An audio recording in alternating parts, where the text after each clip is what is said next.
Mickey cartoon house.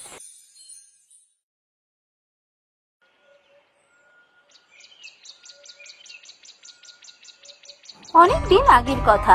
Sonargarh রাজ্যের রাজা ছিলেন মহারাজ বিজয়দেব। তিনি সবসময় তার প্রজাদের সন্তান সম বলেই মনে করতেন, তাই প্রজাদের সুখ শান্তি নিয়ে সবসময় চিন্তায় থাকতেন।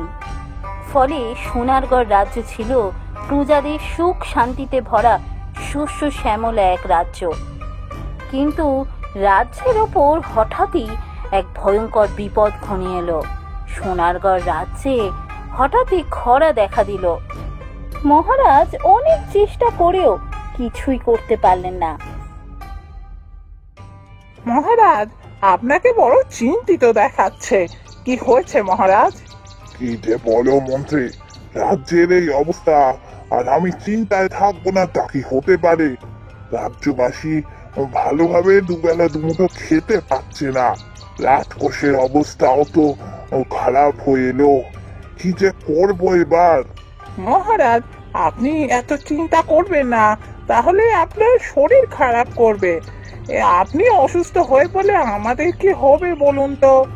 চিন্তা করবেন না মহারাজ, দেখবেন কিছু না কিছু ব্যবস্থা ঠিক হয়ে যাবে। কি ব্যবস্থা হবে? এখন আর ব্যবস্থা হওয়ার আছে নাকি? বৃষ্টির তো দেখা নেই। বৃষ্টি না হলে এ অবস্থার কোনো সুরাহা হবে? কত তো পুকুর খনন করা না, লাভের লাভ তো কিছুই হলো না, জলের দেখাও মিলল না। মহারাজ, আমি বলছিলাম আমাদের পার্শ্ববর্তী রাজ্যগুলো তো আমাদের বন্ধু রাজ্য, ওদের কাছ থেকে যদি আমরা সাহায্য চেয়ে পাঠাই। হ্যাঁ, ঠিকই বলেছ। এই কথা আমিও ভেবেছি। একান্ত কোনো রাস্তা না পেলে তাই করতে হবে। এরই মধ্যে হঠাৎই একদিন এক সাধু এলেন মহারাজের দরবারে। প্রণাম সাধু বাবা, বলুন আমি আপনার কি সেবা করতে পারি? মহারাজ, আমি আপনাকে কিছু কথা বলতে এসেছি। যে কথাগুলো বলতে এসেছি তাতে আপনার রাজ্যের উপকারী হবে। আপনার অশেষ কৃপা সাধু বাবা। আপনি অন্দরমহলে চলুন, একটু জল আহার গ্রহণ করে বিশ্রাম নিন, তারপর আপনার সব কথা শুনবো।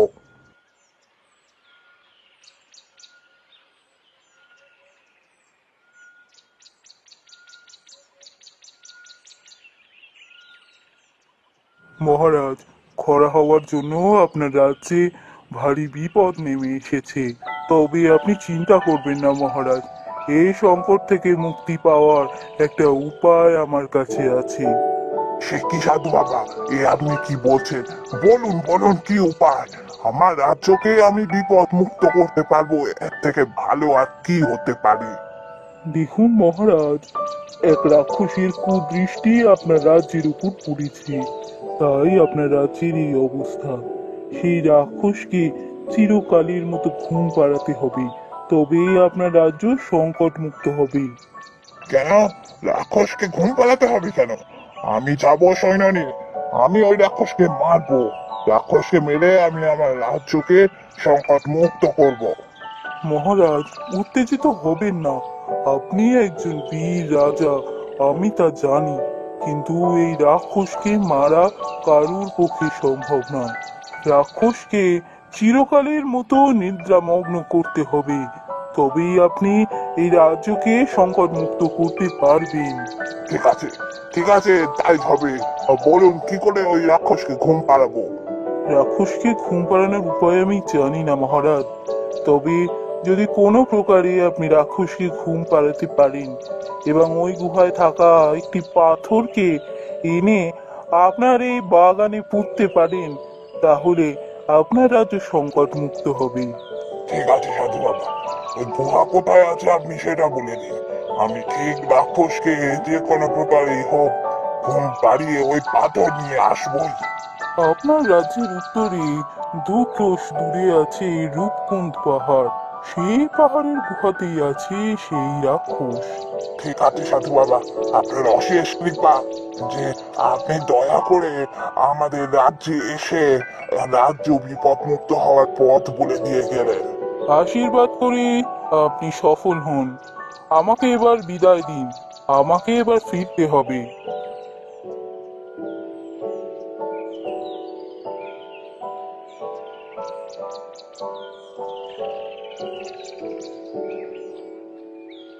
সাধু বাবা চলে যাওয়ার পর মহারাজ রাজপুত্র আর মন্ত্রী মশাইকে সমস্ত ঘটনা জানালেন।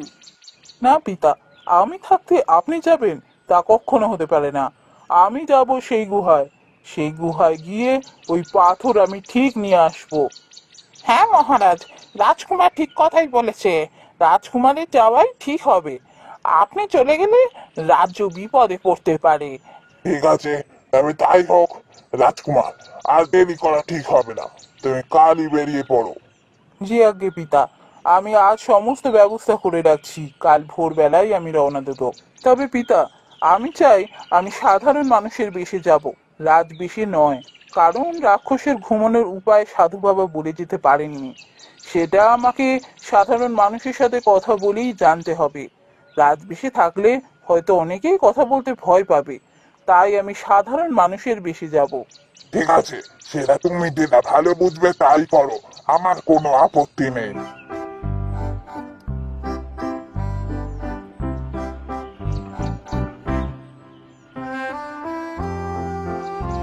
পরের দিন সকালে গ্রামের এক সাধারণ ছেলের ছদ্মবেশে রাজকুমার পথে নামলেন সেই গুহার উদ্দেশ্যে।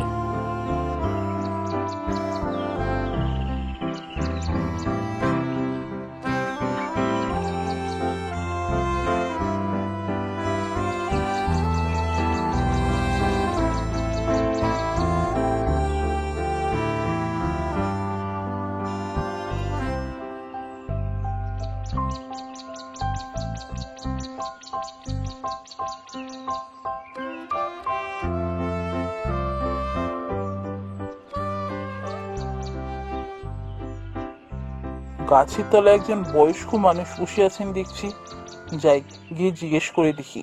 অনেক সময় বয়স্ক মানুষ অনেক কিছু জানেন যেটা আমরা জানতে পারি না। যাই ওনাকেই গিয়ে জিজ্ঞেস করি।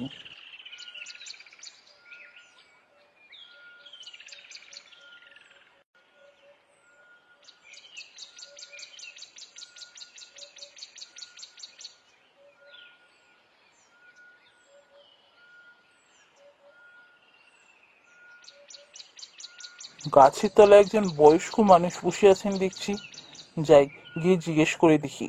অনেক সময় বয়স্ক মানুষ অনেক কিছু জানেন যেটা আমরা জানতে পারি না। যাই ওনাকেই গিয়ে জিজ্ঞেস করি।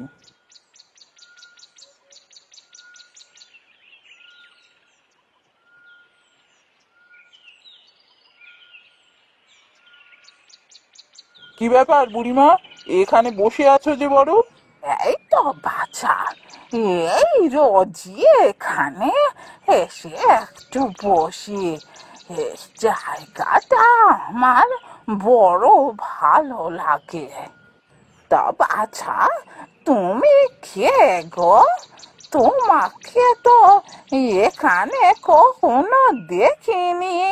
আমি আমি পাশের গায়ে থাকি বুড়িমা, কাজের সন্ধানে এদিক ওদিক ঘুরে বেড়াচ্ছি। আহা, তাই বলো? তা কাজ পেলে? তা একটা কাজ পেয়েছি বটে, তবে কাজটা খুব শক্ত জানো তো বুড়িমা। তা বাছা, তুমি একটা জোয়ান ছেলে, তোমার কাছে আবার কাজ শক্ত কেন হবে? না গো বুড়িমা, কাজটা শক্ত। বলে কি না রাক্ষসকে ঘুম পাড়াতে হবে।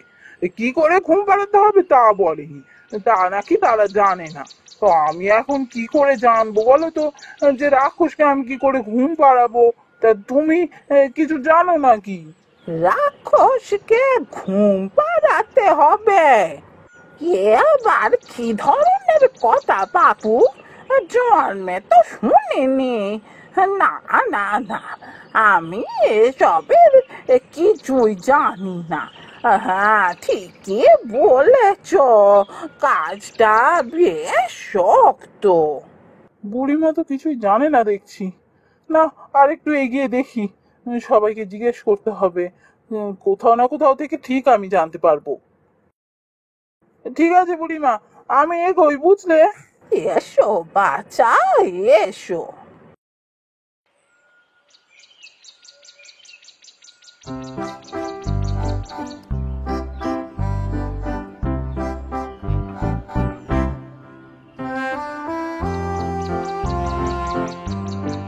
এরপর রাজকুমার আরো অনেকটা পথ হাঁটলো, কিন্তু এমন কাউকে পেল না যার কাছ থেকে সে জানতে পারবে যে সেই রাক্ষসকে কি করে ঘুম পাড়ানো যাবে।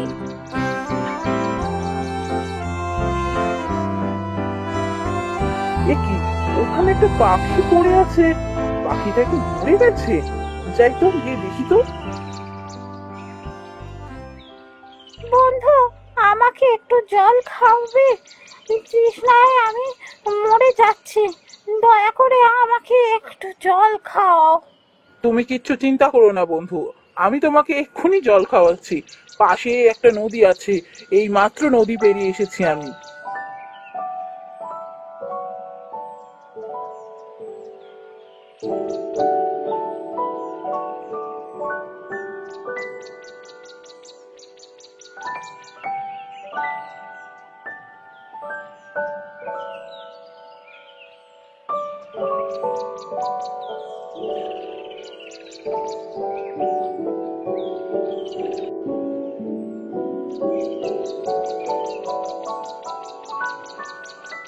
তোমাকে অসংখ্য ধন্যবাদ, তুমি আমার প্রাণ বাঁচালে।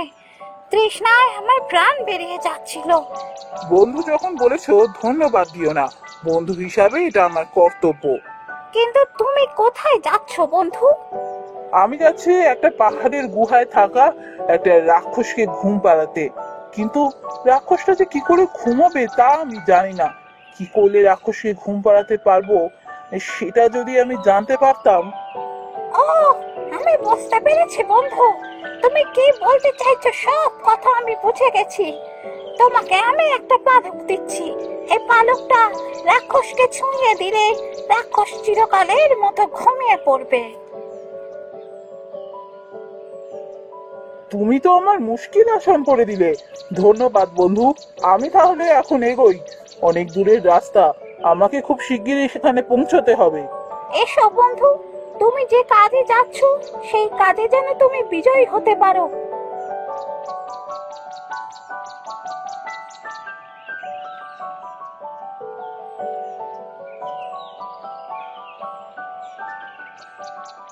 পথিক, পথিক, তুমি একটু দাঁড়াও, আমার বড় কষ্ট হচ্ছে, আমায় একটু সাহায্য করো।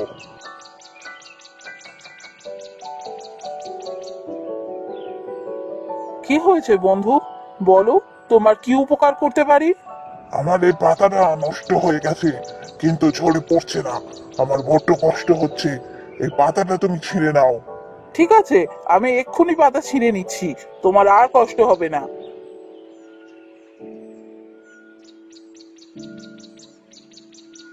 ধন্যবাদ বন্ধু, কিন্তু তুমি এখানে কি করছো? তুমি কোথায় যাচ্ছ? বন্ধু, আমি রূপকুঞ্জ পাহাড়ে যাচ্ছি রাক্ষসকে ঘুম পাড়াতে। বুঝেছি বুঝেছি, আর বলতে হবে না। কিন্তু রূপকুঞ্জ পাহাড় তো এখান থেকে অনেক দূর, কি করে যাবে? এরকম পায়ে হেঁটে অনেক দিন সময় লাগবে। তা আমি জানি, কিন্তু আমার কাছে তো আর কোনো উপায় নেই, আমাকে এভাবেই যেতে হবে। বন্ধু, তুমি আমার উপকার করেছো, তাই আমিও তোমাকে সাহায্য করতে চাই। ওই যে কলা পাতাটা তুমি ছিঁড়ে নিয়েছো, ওই কলা পাতায় বসে, ওই কলা পাতার উপর উঠে যেখানে যেতে চাইবে মুহূর্তের মধ্যে সেখানে পৌঁছে যেতে পারবে। ধন্যবাদ বন্ধু, তুমি আমার অনেক বড় উপকার করলে। এবার তাহলে আমি বিদায় নিই। এসো বন্ধু, তুমি যে কাজে যাচ্ছ সেই কাজে সফল হও। এরপর রাজকুমার ওই কলা পাতায় উঠে রূপকুঞ্জ পাহাড়ে রাক্ষসের কাছে যাওয়ার কথা বলল, আর মুহূর্তের মধ্যে সে রাক্ষসের কাছে পৌঁছেও গেল। হঠাৎ করে রাক্ষসের সামনে পৌঁছে যাওয়ায় রাক্ষস একেবারে অবাক হয়ে গেল। কিছু বুঝে ওঠার আগেই রাজকুমার সেই পালকটা রাক্ষসের গায়ে ঠেকিয়ে দিল, আর সঙ্গে সঙ্গে রাক্ষস পড়ল ঘুমিয়ে।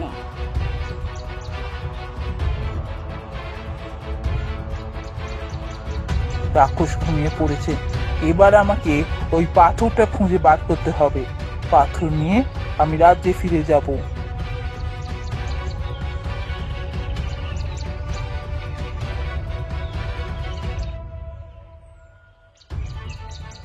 রাজ্যে পৌঁছে রাজকুমার সবার আগে পাথরটা মাটিতে পুঁতে দিল, আর সঙ্গে সঙ্গে আকাশ কালো করে বৃষ্টি নামলো।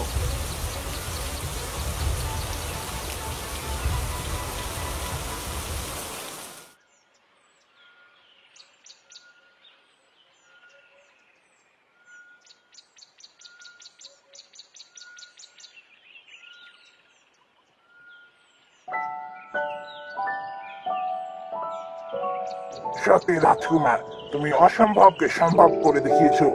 আমি তোমার জন্য গর্বিত। আমি চাই এবার তুমি এই রাজ্যের দায়িত্ব নাও। আমি এবার তোমার কাছে দায়িত্ব দিয়ে নিজে বিশ্রাম নিতে চাই।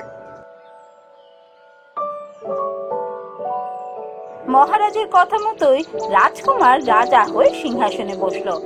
রাজকুমারকে রাজা হিসাবে পেয়ে রাজ্যবাসী খুব খুশি হলো, আর রাজকুমার রাজা হয়ে ন্যায়ের সাথে রাজ্য পালন করতে লাগলেন।